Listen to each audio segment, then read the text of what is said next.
I noticed something in this passage that I haven't actually seen before. Everyone in the gospel lesson is tired and overwhelmed and needy in some way or another. Every single person, every group. And this includes Jesus, and it also includes the disciples. So it's worth noting. Now, I should mention, if you had read the passage before this, you would know that Jesus was tired and weary because cousin John the Baptist had just been murdered. So he's tired in the sense of being overwhelmed with life. And the disciples are tired because they've come back on their missionary journey, their first time out on their own, and they're exhausted. So everybody, and then there's the people, the sheep without the shepherd later on in the passage. So every single person in this story, in this couple paragraphs, is tired or overwhelmed. And so that's just interesting. It's worth noting that to be tired, to be overwhelmed, or to be stuck in a place where you don't know if you're coming or going and you don't have much sense of direction and you're not really sure where you're going. All of that is caught up in these couple of paragraphs. It's all a part of being human. So this is all very, very practical teaching this morning. Jesus uses very ordinary, practical things like tiredness, like grief, like being overwhelmed, like lacking direction, and he always uses it. I guess he meets people, he meets us where we are and takes us from there and shows us new things. So the background is, I'm going to give you a little bit of background here. I like to add the background so that you know I'm not just pulling this from the air, because I don't make this stuff up.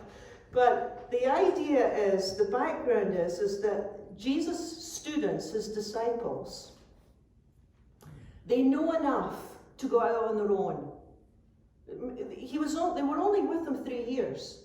The idea was, and it's always been this way, you spend time learning about trusting God so that you can go out and pass the message on to other people, so that you can make a difference in your family's life, in your workplace, whoever you meet. That's always been the idea. It was never a case of, oh, well, I learned about God and I learned how to trust God and that's the end of the story. That's never been the model for Jesus. The disciples, they only get 3 years with him. After that, it's like, okay, you can go out and do it yourself now. Very interesting, verse 17 of this text. I'm not going to go into it, but that's just worth pondering. Verse 17, for those of you that like Bible study, check it out, because basically what he's saying is, you do it.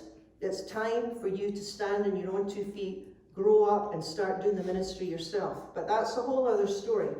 So at this point, the disciples have been with them a while, and they've been sent out to basically make a difference in the world. Teach, heal, have compassion on people, counsel people, help people, all the stuff in the world that you're called to do, that you will meet. All the people you will meet next week, somebody's going to be needing something, right? Yeah, so it's the same. Life hasn't changed. There's still needy people in the world. So they come back. There's our first line in the text. He asks them what they're doing, and the disciples tell Jesus all about their outreach, all about their ministry.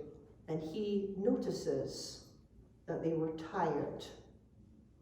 And the first line is, 31, come away to a deserted place all by yourself and rest.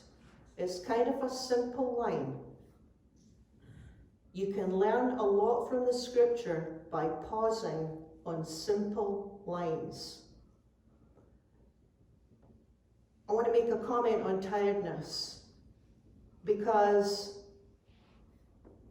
some people use their bodies like they're machines.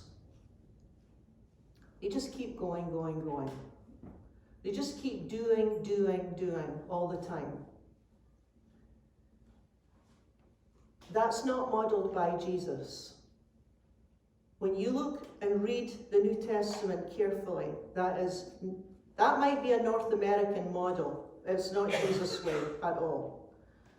When the disciples tell him all that's happened, his comment is, you need to find a quiet place. You need to rest. Now, maybe the mission trip was great. We don't know. Maybe it went fantastic. It's their job, like it's their work. Maybe it went really, really well. Maybe it's been a great experience. Doesn't matter if it's a good experience or not. I mean, even great experiences can tire you out. You can be very happy doing lots of things and still get exhausted, right? So the first line, it's worth pausing. Come away to a deserted place, all by yourself, and rest. Now, I don't know if the disciples knew they were exhausted. Do you know when you're exhausted? Sometimes I'm not sure I'm tired until I stop. Has that ever happened to you? Have you ever had that somebody in your family that knows you well says, I think you're tired?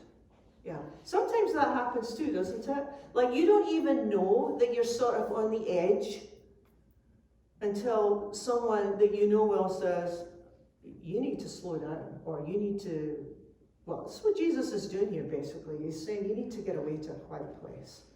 Because he knows, Jesus knows that when you're tired, you are definitely not at your best. When you're tired, that is not the time to give anybody else any advice, because you're just shooting from the hip. There's no discernment in that. When you're tired, you can't really counsel someone well. You can counsel them, but you can't counsel them well, because you're not thoughtful enough. We're not thoughtful enough, right? So when we're distracted, really what happens, when we're really, really tired, we just get distracted and we're tired and we're really not really thinking straight. It's not really the best time to make any decision. It's not the best time to counsel anyone. And that's what these disciples are doing all the time. I mean, they're discerning what's going on with people. They're helping people. They're trying to keep themselves grounded. They're trying to make a difference in people's lives. They're taking the presence of God in everywhere. So they're tired. And I don't know if they notice or not, but Jesus notices. Another thing in this story is, this text is, as I mentioned earlier, Jesus is also tired, but it's a different kind of tiredness. This is a grief tiredness. Grief tiredness is different from just being busy tiredness. Loss tiredness is a particular kind of burden, I guess we would call it, right? It's a different feeling altogether. Need to pay attention to that. It's important to pay attention to grief. There's all sorts of losses all the time happening to us. It's not just big things like people dying, which is huge. Anybody who's suffered from a prolonged illness knows all about grief and loss, because they've lost their own strength. Anyone who's lived with anyone knows about loss. So Jesus, he's tired too, but he's grieving. As I mentioned, Cousin John the Baptist has recently been basically murdered by King Herod. I won't go into this long story of it all, because it takes too long. You can read that yourself, it's the paragraph before it. But anyway, he said about his cousin, he was the greatest prophet that ever lived. So there was a closeness there, right? So when John was murdered, basically, that could not have been easy for Jesus at all. So he's grieving. So there's Jesus felt things, right? He's fully human. We often concentrate on the divinity, but we're talking fully human also. Yeah. So he said, we need to get away. So they get into this boat, as you see in verse 32. They want to find this deserted place, a quiet place.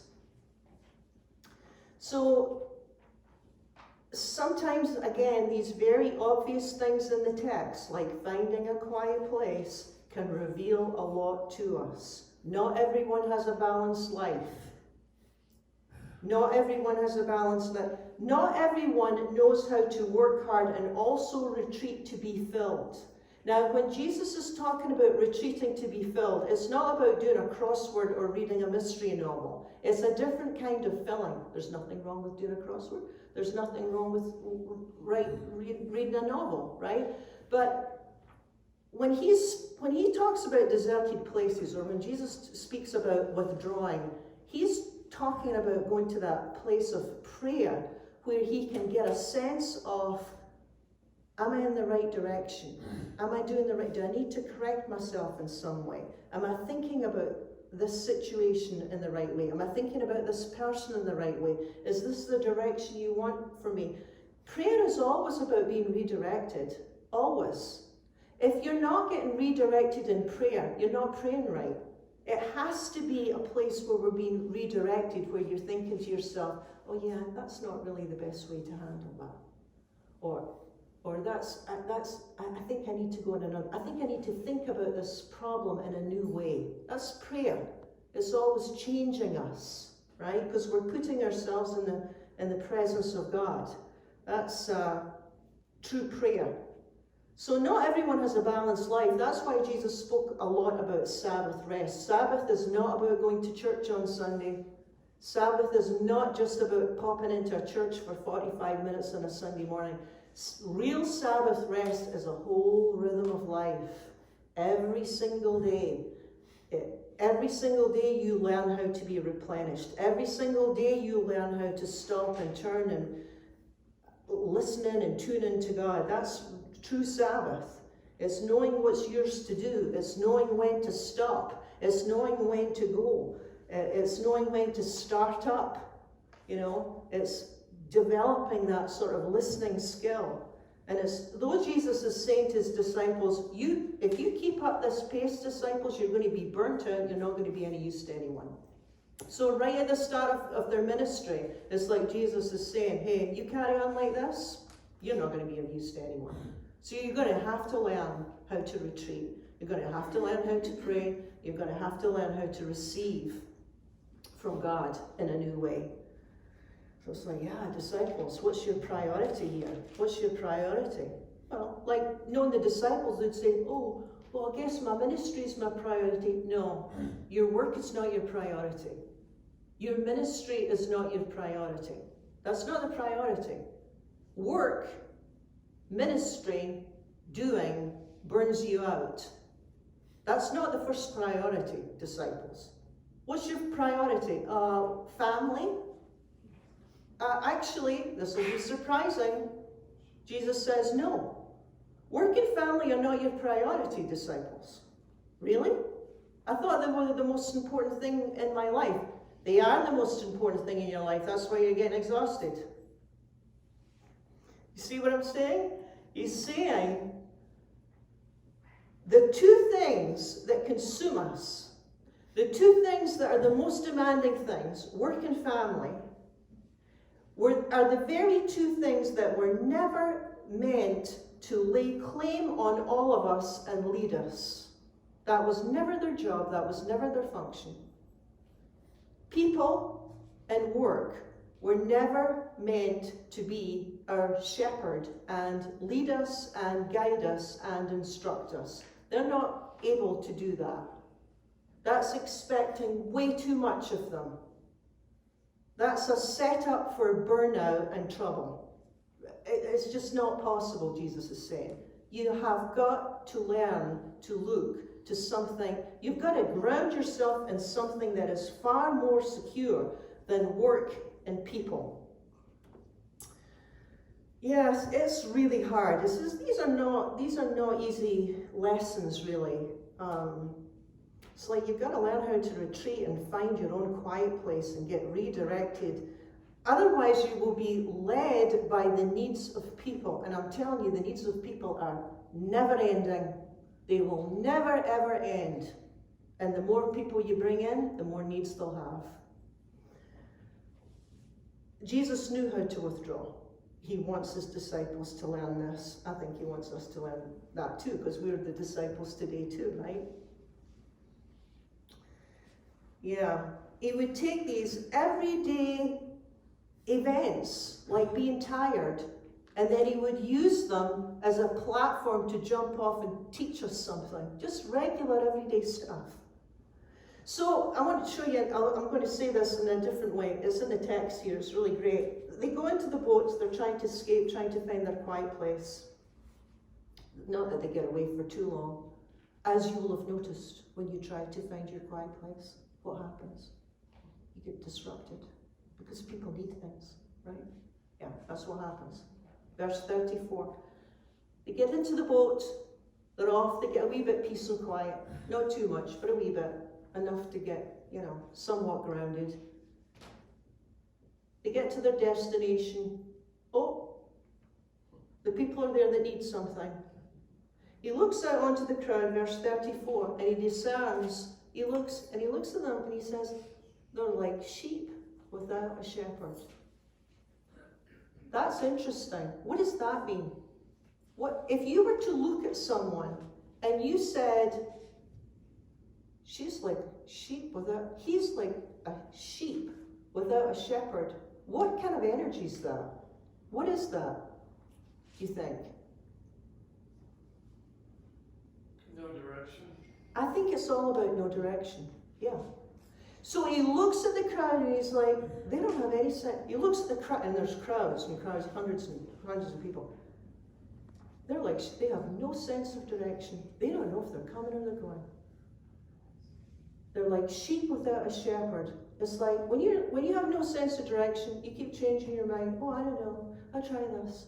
Well, oh no, that doesn't work. Oh, I'll try that. Oh, well, maybe this will work. I think this is the right thing to do. I don't really know if it's the right thing to do. Maybe it is the right thing to do. I think it's like when Jesus encountered this energy in the crowds, there's thousands of them. It's sort of fearful, it's distracted, it's aimless, I don't know. It's the very opposite of being grounded in Christ, actually. It's the very opposite of that. Verse 34, look what he did. This is fascinating. Verse 34. He doesn't feed them, he doesn't clothe them, he doesn't give them money, he doesn't heal them. Verse 34, he began to teach them many things. The entire day he teaches them. That's all he does. At this point in the story, early on, doesn't clothe them or what do you need me to do for you? What do you need? Do you need some food and all that and clothing? And no. All he does is teach them the entire day. That's a long, long time. And again, he's using this jumping off point to teach. It's like, okay, well, I see these people have absolutely no sense of direction. I see these people are totally distracted. They're all fragmented. They have no clue what they're doing in their life. I know what they need. I'm going to sit down. I'm going to talk to them. And he teaches them the entire day. I'm not even going to go into the feeding of the 5,000 because we don't have time for that.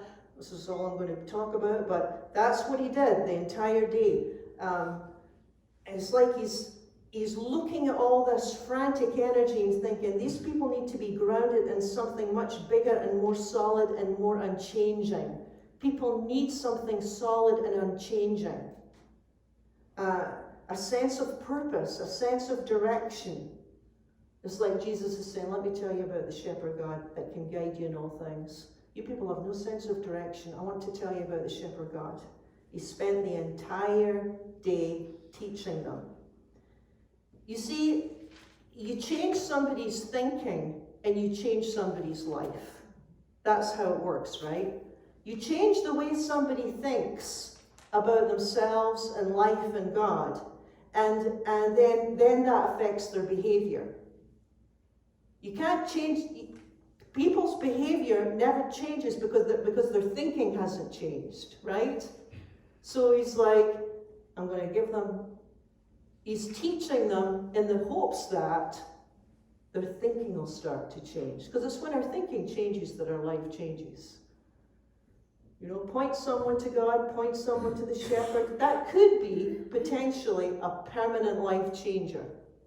If someone starts to actually look to God, if someone actually starts to look to the shepherd for guidance, that could be a massive turnaround for someone. It's got potential for that. If they're open, if they're interested. So he's saying you're like sheep without a shepherd. It's chaos, it's lost, it's scattered. Let me tell you about the shepherd God that can guide you. Not this way, that way. No, don't say that. No, don't do that. Let's change the way you think about this. Don't put your time into this. Or you're putting too much time into this. Or this is not helping this situation. That would all be guidance from the Spirit. That would all be guidance from the shepherd God. It's really a great reminder that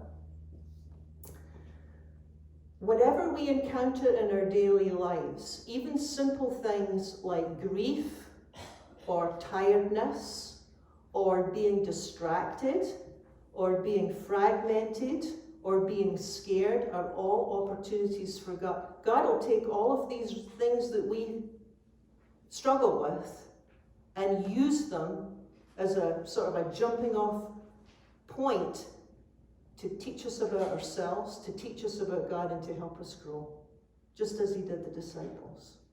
You know, oftentimes if you're anything like me, you know, if you get tired or if you get sad or if you get overwhelmed, you just want to get out of that place. It's like, I don't want to be here. I just want to be happy again. I don't want to do that. Whereas Jesus is like, no. Let's just pause here for a second. Let's just wait here, because this is where you learn. Yeah, when you get frustrated, when you get angry, all these things, that's your learning. That's where the Spirit comes and helps us.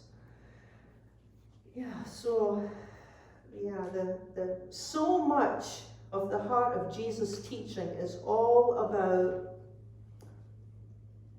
taking whatever we're struggling with in day-to-day life and using that as a jumping off point to renew us and refresh us, give us a sense of direction. So I want to encourage you with that this morning.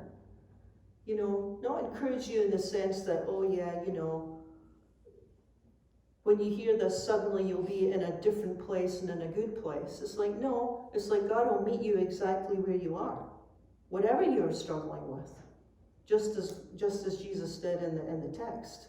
That's where God meets us.